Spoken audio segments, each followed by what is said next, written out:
The people are crying out, "Give us a sign, Jesus." Oh, isn't this fascinating? Time and again in the Gospels, we hear of the crowd saying, "Give us a sign." Herod is, "Give me a sign."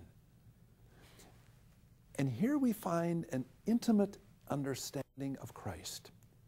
When they come to him with this cry of, "Give us a sign," Mark says that he sighed from the depth of his spirit. Isn't that fascinating? He sighed from the depth of his spirit, and he was upset. And he didn't want to give people a sign. It seems that he's saying, yes, I want to work miracles, but I don't want you to make this big thing about the miracles. All I care about is helping people that are hurting. Oh, and so difficult for us to experience that. We who have been called to bring about these signs of healing and wonder into the world. So many times we want people to say, "Oh, look at, there's that person that can work a sign. Oh, look at that great thing. Let's go on a pilgrimage to that great sign."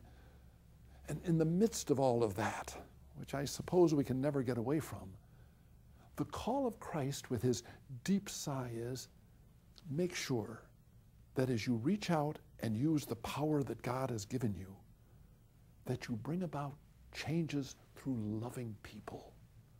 That's what the gospel is all about. That's what Jesus is all about. Not wanting somehow to be notified of saying, "Oh, this is a great person. Oh, this." No. He's overwhelmed with his love for people that are hurting. May we, listening to this challenge that Jesus gives us today of his being upset with people looking for signs, may we always concentrate very simply on caring for the people who enter into our life in this moment, the people here now, and reach out with words, with actions, and perhaps even with the empathy that we need, and say, "I love you, I care for you." And that's all God wants us to do. And even do as Christ said. Remember, so many times, especially in the Gospel of Mark, we find Jesus healing people and getting away from the crowds, going behind the bushes and getting away from people and healing them so that people aren't going to be all concerned about, how great you are.